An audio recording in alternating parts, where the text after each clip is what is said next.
Hello YouTube viewers, welcome to my channel Science to Technology. In today's show, Camera Tuesday, we're going to talk about DJI Osmo Action 3. So let's dive right into it. Now this is the Mark 3 iterations and they are going back to basically roots. Action 1 was like this and it kind of popularized the idea of having front screen. But in Action 2 they took some drastic change and they tried to make a modular camera. While it does have some unique abilities, does have some advantages, but reality is it's one of those things where it's like, dude, keep it simple and silly. As simple as that. Like kiss it, don't mess it up. So this did not did as well as they were expecting, and there were way too many flaws. It's kind of understandable given that every time you create a container, you create walls. You create wall, you consume volume. So amount of space you have for your battery, amount of cooling you have for your processor, all of those things goes down.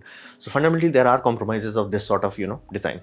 So they're like, okay, we are going back to the simple design. Now, fundamental difference between this puppy and GoPro is that GoPro is a $500 equipment.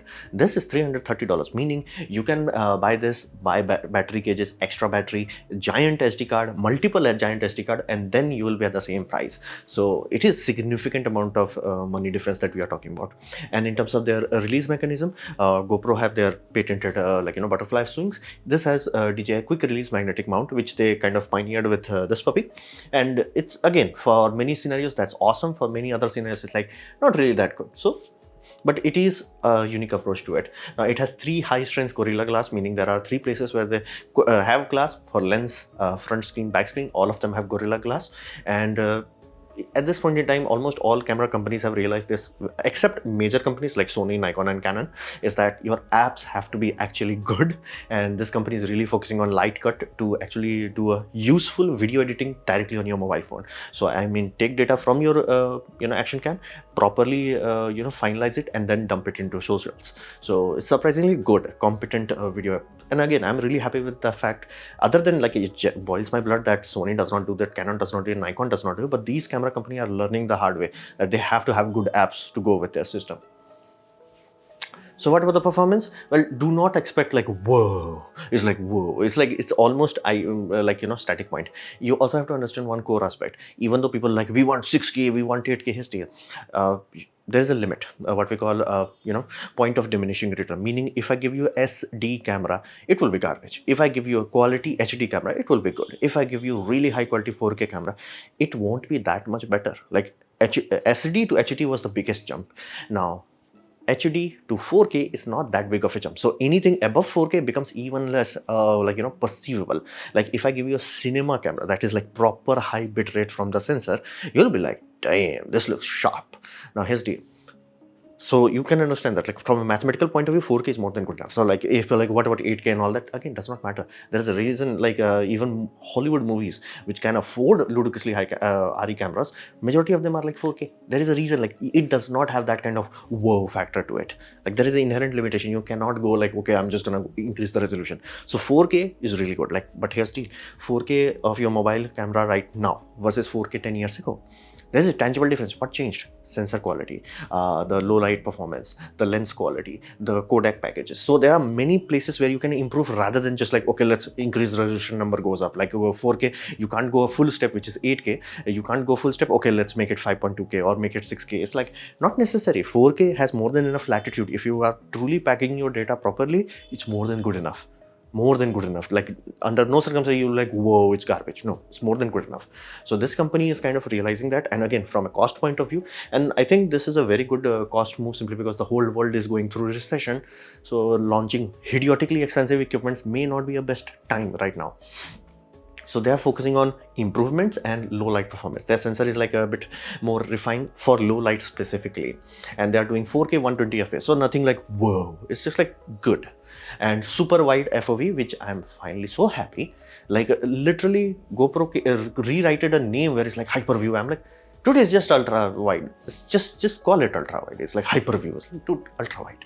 So I'm really happy with that. And micro SD, this part does disappoint me, is that it can only do 256 HD. I live in India. Even in India, we have Amazon, and even in that Amazon, we can easily buy 512 gigabyte SD cards. And again, these things are data hogs at this point in time. 4K 120 FPS, they are data hogs.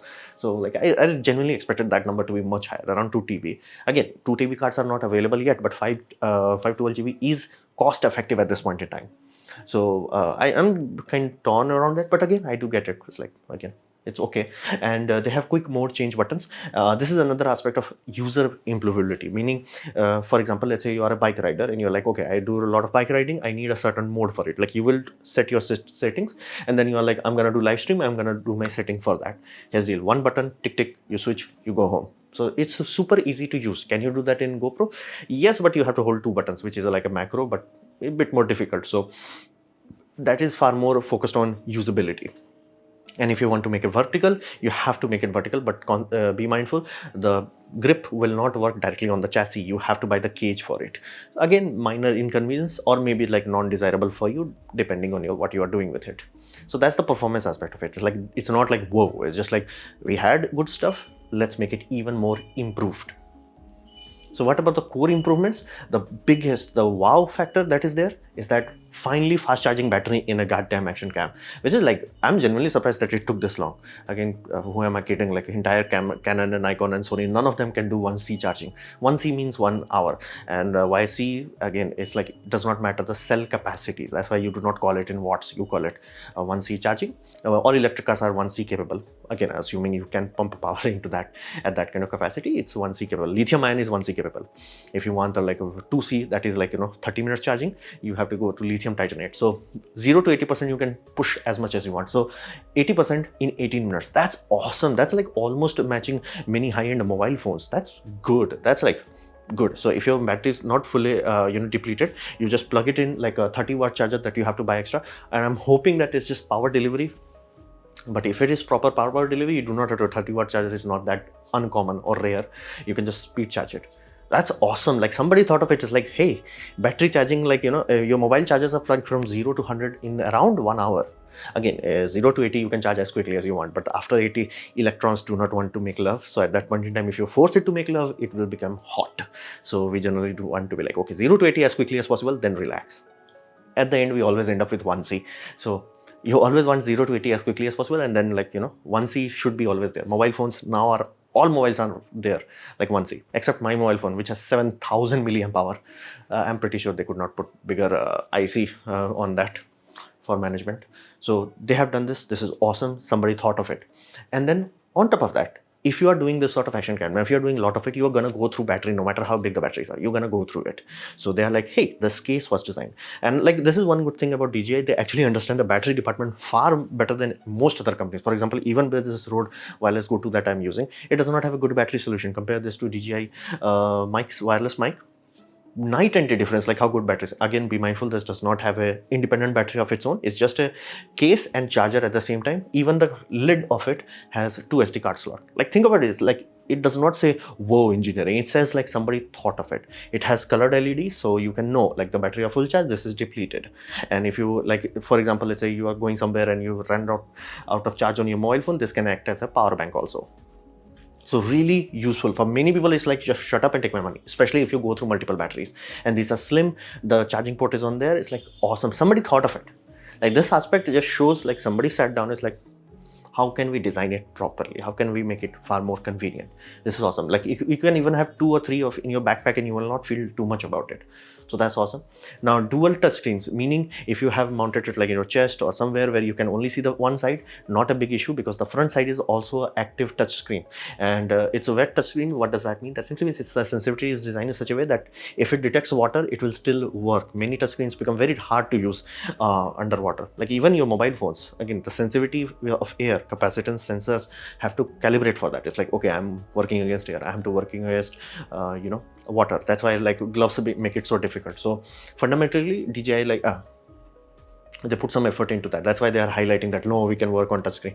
That's why, like, again, it's not word kind of difference. It's just like, it makes your life easier, and it can do 2 hour plus recording. Now, be mindful, I'm giving you conservative estimate. Most people have exceeded that point.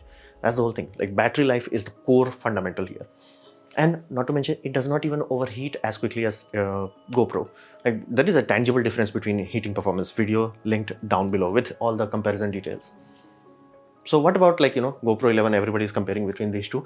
You have to understand, if video quality is your guy, like, I want highest quality video, just go GoPro 8, 11 basically, because it has 10-bit already done. Now DJI should launch a firmware update for 10-bit, but it's still not here, so it cannot be quantified at this point in time. That should happen before December 2022.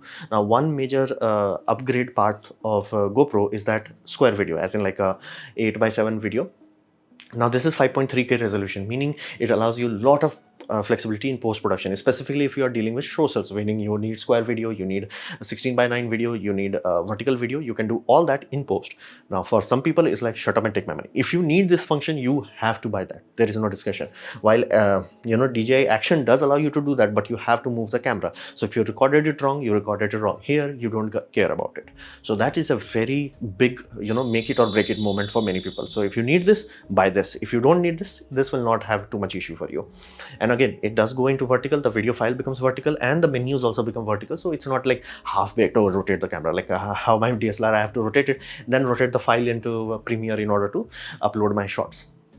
So it's properly done, but be mindful. For many people, like, no, I need this, shut up and buy this. If you don't need this, you can utilize this. Now be mindful, DJI is much cheaper than that and robust in many other ways. So this company did not compromise on like, okay, let's make it as cheap as possible. They have made it robust. What does that mean? Better overheating performance, meaning you're talking about almost twice as that, twice as higher capacity compared to GoPro. Now that may not be a big issue for people living in colder places, basically above equators, but for Indians it's a very important deal because many equipment overheat. Even the Sony A7 Mark IV is like rarely overheats in Western countries. In India it's like every other day it heats up. Again, our hot temperature, we are more aware of hot temperatures. Same way our northern comrades are far more familiar with colder temperatures. This puppy is also robust in that department. It can go into minus 20 degrees C while still retaining enough life, enough oomph in the battery that it can give you around 100 minutes of usable life. So in colder it will also work, in hotter it also. So basically it's far more robust. The temperature range this puppy can endure is much wider. For many people there's like, just shut up and take my money. So if you need that temperature resiliency, you buy this. Faster battery. Again, battery is a thing that you have to think about. That is a thing that you have to charge. That is a thing that you have to move around. If this can do it quickly, that saves time. That gives you more time to do your stunts, more times to do your events, rather than like focusing, oh, I'm waiting to charge my battery. So that's desirable. It also allows you to go to even deeper water compared to GoPro. So basically they made it more robust. Rather than putting expensive electronics, they have put more robust chassis, more better weatherproofing, better chemistry of battery in order to endure that kind of temperature. So that's what they are offering you. It's like expensive, higher quality video with some post-production flexibility, more standard classic sort of action cam, but with more robustness, meaning you can go deeper, you can go colder, you can survive in hotter environments. So that's up to you. If you need that, again, for many people, it's just like, just for the battery alone, they're like, shut up and take my money. Shut up and take my money. For the battery alone, shut up and take my money. And I'm truly hoping they're saying that you need DJI, but unless somebody does a real world test of like, power delivery charges, I really hope, and I really hope European Union passes that Power Delivery Act. Once that is passed, every equipment that is using USB-C, they have to use USB-C power delivery. They cannot be like, oh, USB-C means 5 volt, 2 amps. No. USB-C means use the goddamn power delivery standard. So every high watt charger can actually work. You cannot have like, oh, hey, it works. So like, Android trolled around the, EU's regulation by like, say, hey, everything works with USB. It's like, no, it does not. You need to buy Samsung charger for Samsung mobile phones. You need to buy Oppo chargers for Oppo chargers. So EU did try to ask USB Forum to make power delivery standard. They made it, but nobody implemented it. So that's why like only Fuji, as far as I know, large camera companies like, oh, you put a Fuji camera, put a proper power delivery power brick, it can power that puppy. Again, power delivery does have a handshake where it does require to talk to your equipment. So what voltage you need, what amps do you need? It can talk that. So I genuinely hope this does not require like a dedicated DJI USB-C charger. Otherwise, like that would be a oops. But what can I blame? It's like the same goes with Sony, same goes with Nikon, same goes with Canon. Like even though all these cameras have like USB-C, you put there any other USB-C other than what they want you to put it, it's like it barely works. That's the reason for that. But hope European Union really pulls that law. But who knows, Putin. So that's the against part of it. So this was a presentation on Action 3 camera. Hopefully you have liked it, learned from it. In that case, please click the like button, share it amongst your friends. That will help me a lot. If you didn't like it, didn't enjoy it, I urge you to press dislike, press it twice to show me extra disappointment. Please leave a comment because I do try to reply to all of them. Subscribe, press the bell icon if you're free, and as always, thanks for watching.